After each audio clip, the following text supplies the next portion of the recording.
So, ladies and gentlemen, we have 5 hours and 18 minutes of a Ron Toye interview to go through with Cress, Mr. Hoppe, and also Kat Jennings, the therapist. So, we're going to jump right in and we're going to see how it goes. Our new friend. So, introducing, first of all, we have a very special guest here today. We have a Jeopardy champion, well, faux Jeopardy champion ourselves, Ken Jennings. Welcome, Mr. Jennings. Hey, how's it going? How are you doing? Not too bad, Fantastic. sir. How are you guys doing today? Doing pretty good. Doing pretty good. I am doing absolutely wonderful, and thank you so much for asking. Allow me to turn the question on to you. And how are you doing today, good sir? It's been an interesting day. Okay. Hopefully a good type of interesting. Depends on how you define interesting. That's true. This is very true. Yeah. So the reason that we're having Ken on today, we're talking about a few different issues today. We're talking about mental health. We're talking about therapy and all that fun stuff. And hopefully we'll be having another guest join us in a little while. That'd be fantastic. I don't know who this other guest is, but it certainly sounds intriguing. Well, I'm sure people will be entertained either way. So Awesome. yeah. Mm-hmm. Mm-hmm. So Ken, you want to tell the audience a little bit about yourself? I know some people out there might not know who you are, or just give yourself a quick introduction. Okay, so I'm a master's level therapist. I've been doing therapy for a while, a little bit now. I'm no 20-year experienced person, but I love what I do. Like I said, I've got a master's degree. I've been vague about my specific profession to help prevent doxing because I know that there's people out there trying to do it right now. Awesome. And like I was saying before, with the cancel culture stuff, I can't afford to lose my job, not so much for me, but for my clients. Mm-hmm. So I'm very careful about that. But I am in one of the mental health professions. I am a counselor. I love doing it. It has been an interesting ride. There are, so many different ways that I'm able to help make a difference in people's lives, and that's really why I like doing what I do. Well, that's like, it's a super important thing to do. I mean, like, honestly, there's a lot of people out there that don't really understand how to handle certain situations, and the people out there that are able to kind of piece that together or give them a little bit to think about. That's definitely a very important profession for sure. They call me Ralph. Says Ken's volume is really low. Can we boost him? I can't. Hopefully, I boosted it up on my side a bit. Is that any better? it's better for us. It's about 30 minutes until Ron shows up. So what I may do, I may just go straight to Ron. So we'll just go straight into Ron. So we'll go straight to Ron. Hey, how's it going? Mr. Hey, Toye. thank you so much for coming back to the show. Absolutely, anytime. How's it going, buddy? Hey, how's it going? It's good to meet you. Good to talk to you. Absolutely. So one of the main reasons here, we wanted to pick Ken's brain about a few different topics, but we also wanted to give Ken and Ron the chance to talk because I know that you guys have been kind of having a back and forth online recently. Correct.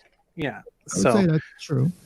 Yeah, we want to give you guys a little bit of a chance to just kind of sit down and have a talk and see if you can kind of get your points across to each other. So, sure.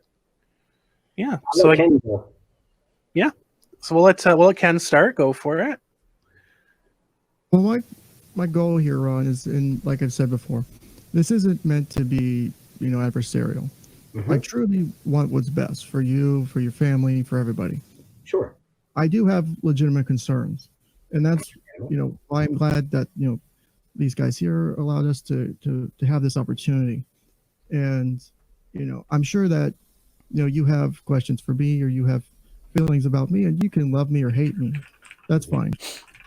I just, as a therapist, it hurts to watch some of this stuff. Mm-hmm. And I'm sure that the stuff you guys have dealt with has been pretty tough. The last 16, 17 months or whatever it's been has really had a whole change on your lives. It's had a change on a lot of people's lives. Correct. And I don't see that as being, what's the right way to say this? for the good or for the bad, it's trying to walk away from that in a better position, in a better spot. And I think you can, and I think everyone here can. Yes. You know, however we feel about a certain person or a certain thing or a certain act, I do think we can move on from that. But I feel as though where we're sitting right now, it's only hurting everyone involved. And not just direct parties, you know, second and third parties, people observing from the outside. I mean, like I was, you know, explaining to them when I first started, I've never been in the anime. I stumbled across this by like accident. Mm-hmm. But What a coincidence! Me too. I think all of us suffer from the anime accidents in some form or another. Yes. I think anime needs to be banned. I think this is a perfect example of it. And if we take out anime, we got to take out Japanimation at the same time because they're both the same thing. They gateway drugs into each other. It's You leave Pokemon alone, okay? You don't touch Pokemon. You know, That's I've it. never seen an episode of Pokemon or anything. I've just played the game. You're missing out. Really? There's a guy named Ash, I think, and Pikachu. We're gonna find this kid, sit him down, really talk to him about what he's doing and his actions moving forward with that. I'm just talking about Pokemon use and misuse, Ron. Yeah, this is not okay. This is where I'm really concerned. If you haven't seen any Pokemon, I know that could be one of the signs. The original movie was awesome. I didn't cry. Everyone cuts onions on that one scene, but you know, I didn't cry. But, yeah, I'm not crying. You're crying. Absolutely. And Ken, I think you have an excellent point there, and that's where some of the parts where I've had contention, I think, with you online is I feel like some of the stuff that you say is pretty fair evaluation of me if you were examining it under certain circumstances. For instance, looking at my past divorce stuff, absolutely. It's deplorable, unacceptable behavior towards women. And then measuring that up against some of the communication I've had with my abuser, Nick.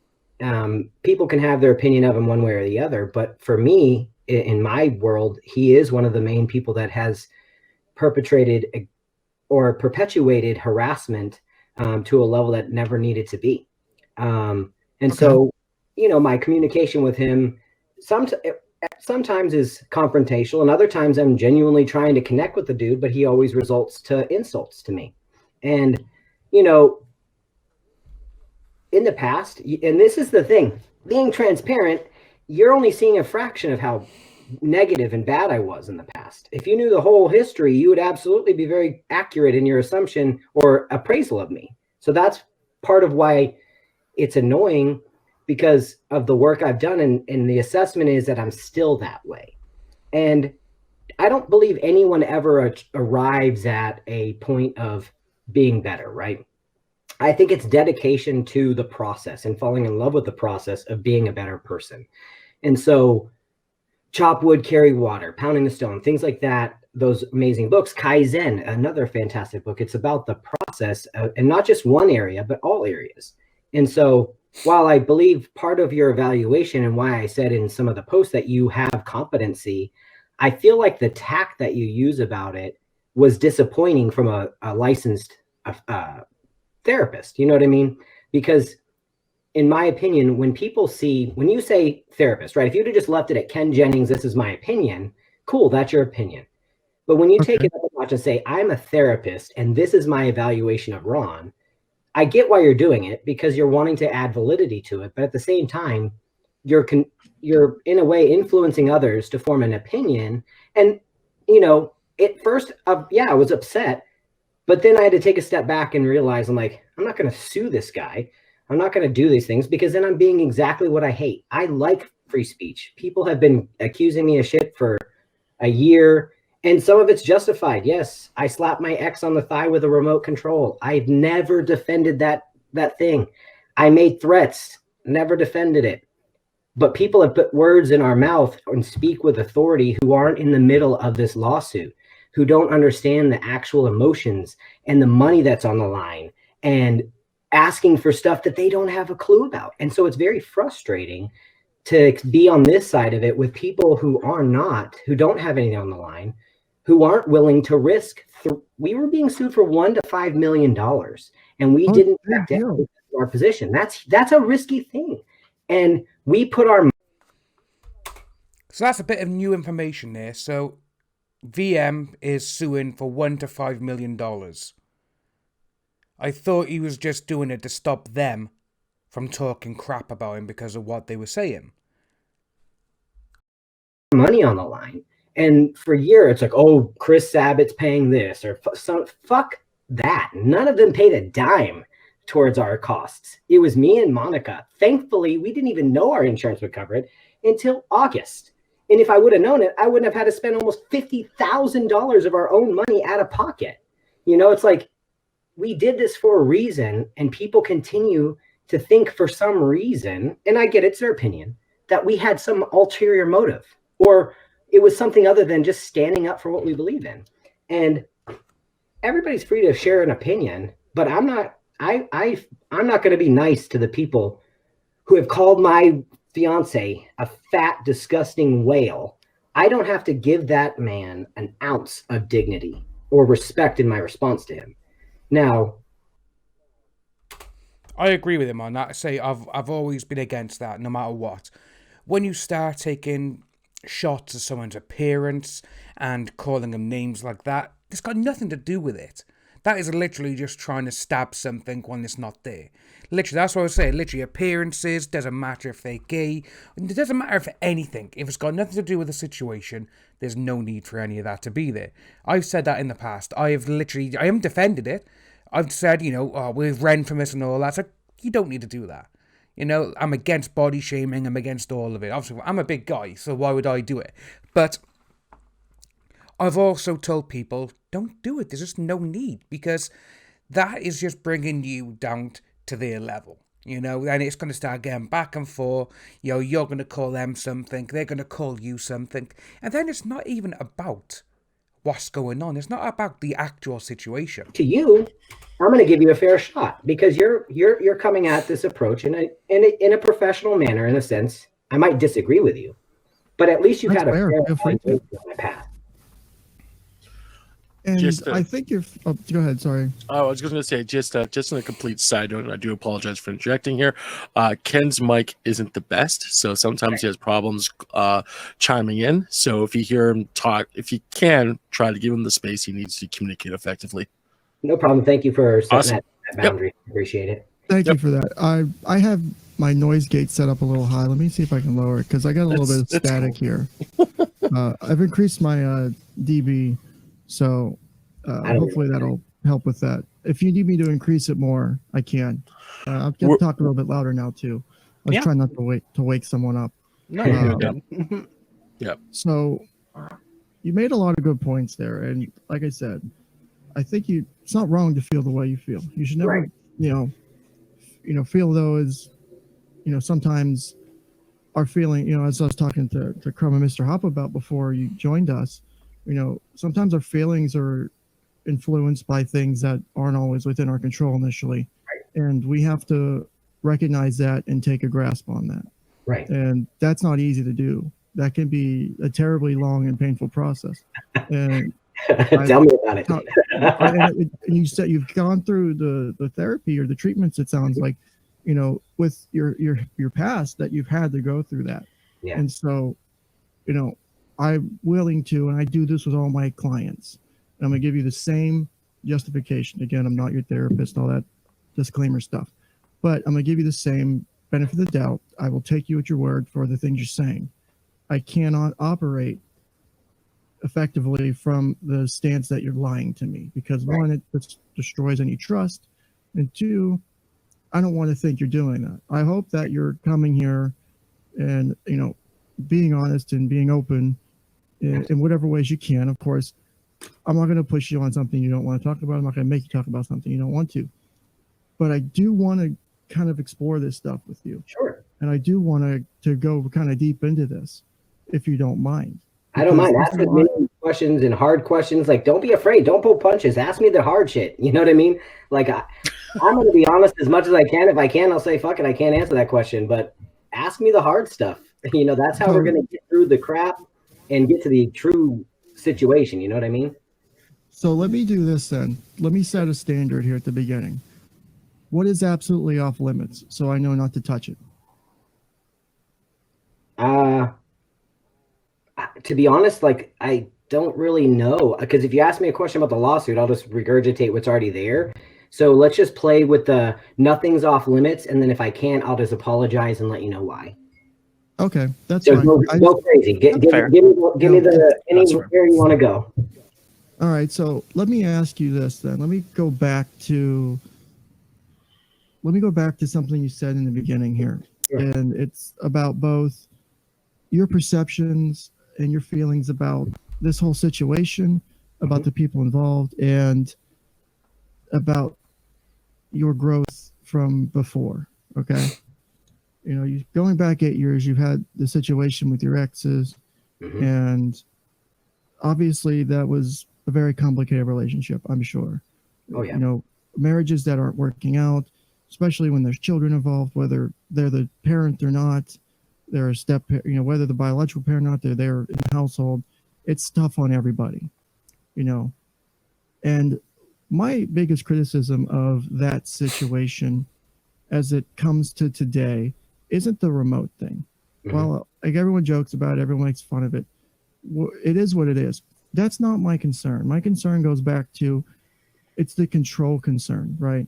You've done different things, and in my one analysis I did, you know, there's this repetitive pattern of seeking control for the conversation, of the dynamic, the way you were dismissive with me and your reply to me, which first I appreciate you replying to me because I'm sure that wasn't easy to do. I'm sure it was probably tough. Probably sure you wanted to reach through that screen and choke me. Yes, I wouldn't be surprised. I wouldn't, and that's anyone. That's not saying you would do it. It's anyone. You know, I'm sure seeing that you're probably like, who the fuck is this guy? Yes, you know, literally. for lack of a better term. Yeah, I'm like, who the fuck is Ken Jennings? And I Googled Jeopardy him. question. Jeffrey. But you know, I keep seeing the cycle of, and you know, talking to you right now, you're coming off very cordially, very nice. I don't, you know, like I was telling Crumb and Mr. Hop before, I don't have any like hatred towards you. This whole situation is fucked. Just watching from the position I've been in, you know, I have my feelings about different things. I've observed different things, and I feel, you know, like I said, I'm willing to be proven wrong. So if I'm proven wrong, I'll be the first to admit to it. Absolutely. Exactly what Ken has said right there. I've said that exactly from the very beginning of all this as well. If they can show me everything, that this is what's happened and that Vic is a bad guy, I'll admit to it. I'll be like, yeah, okay, that's it, fair enough. You know, that's it, yeah, you show me now, that's it. You know, I believe you. But when it's been going on now for 17 months, and you're literally like, come on, give me something, give me some kind of evidence. Again, we can keep going on saying affidavits, you know, that's the evidence, this, that, and the other. But the amount of people who have contradicted things, even their own affidavits, it's just one massive shit show, no doubt about it. This entire thing is. And I have said this continuously. No one is ever going to know the truth. It's a he said, she said situation. No one will ever know. And that's a sad thing, because you got one guy who has literally lost his career, which is Vic. But then you got Ron, you got Monica, and you got Jamie and everything else, who they've had a significant number of their fan bases turn away from them just because of this. And this has also shown the type of person Jamie Marchi is, because the tweets she has sent, all these appearances and everything else, is like, whoa, all right, calm it down. You know, before all of this, she was never making these kind of tweets, you know? So it's going to be interesting to see how all this pans out. Absolutely. If you've changed like you have, and like I said, I want to give you that benefit. I want to feel as though you're able to do that, because there's very few people who can't. It comes back to the amount of effort involved. You're talking about having to make life-changing decisions and having to stick with it.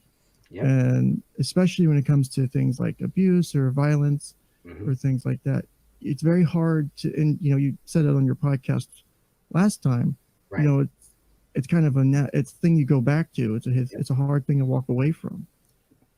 Mhm. Why do you feel maybe that there's this need to control everything as it relates to it because of what's going on with, even if it's just with the conversation with me and you on the forums? Why is that there? Just looking at it, I don't know if you're familiar with like the Tony Robbins disc test or any of the personality tests. But just naturally, I'm a high D. So I'm very much a driver and not by nature. Default aggressive, like that's just, I don't know why, it's just my nature. I attributed kind of how I was trained or learned emotions and behavior growing up. Same with his father. My dad was military military. and all that kind of He stuff. was not the one who abused me. I know people have asserted that it was actually my mom. But my dad was a workaholic. And so if our room was messy, he would throw everything in the room and want it military level. And so that was scary. And then my mom, she learned this behavior from her mom, but physically beating the shit out of me where I couldn't go to school because I had belt marks all across my face and body, or extension cords or blenders or whatever was closest. And then having a babysitter who used to lock me in my toy box for hours while my parents were gone, it really affected me. But I never addressed those issues early. So I feel like when I go back, there's a tattoo. A lot of people were wondering what my tattoo was. So I'll show you guys. It's a dark forest. This is an example of a book I read. It's by St. John of the Cross called Dark Night of the Soul. Whenever I got divorced my second time, and let me be clear, both divorces were my fault. The women that I was with, they had their issues, but guess what? I didn't set proper boundaries. But after my second divorce, I was actually really destroyed by that, because my first marriage, it was early. We knew each other 2 months and got married. Okay. But then with my second, I was in love with the lady, and I was trying to be better than I was with my first wife, but I still had a ton of shortfalls. And I notice as I progress through life that whenever something happens, I get angry. And that's why I wanted to go on this forum, because being better or getting better is not, I don't think it's a destination that's always to be reached for, right? Or sought after. So can I get angry right now? Absolutely. I still can go off the handle. I have issues. That's why I still see my therapist on a monthly basis, because this is something when it's done inside of you. And that's the assumption. People thought I just stopped. I am ADHD. I still see a therapist. My doctor is James Wood in Addison, or Plano. So it's like, I am investing in this stuff. I read books, but I think it started when I was a child. I like going through my first memory. You're a therapist. I've explained this to my therapist. My very first memory was thinking my dad was going to let me drown. Now, because I was in a slide in Greece and I went down and I was under the water looking up, and it was a memory that I have that was vivid, but I realized that as an adult, reflecting back, the dark night of the soul, reflecting on those marks, my dad wasn't letting me drown. He was having fun at a water park. I slipped under. I was under a few seconds, but in my mind, my fight or flight kicks in, cortisol is going through the roof. My brain remembers this moment as survival moment. And I think that's where it started, was that moment where I felt my life was in jeopardy and no one was going to save me. That's a very, how old were you if you had to guess for that? 3 or 4. It's got nothing to do with what he's talking about. First, I want to say I'm sorry for any abuse you had to deal with as a child. We're going to stop it by there. Say it's 25 minutes in. We're going to stop it by there. We are going to come back to this most likely tomorrow, and say, because it is 5 hours and a bit long, so it's quite a long podcast. So what we'll do, if you are new to the channel, please like and subscribe, leave a comment and your thoughts below, and I'll see you all very, very soon.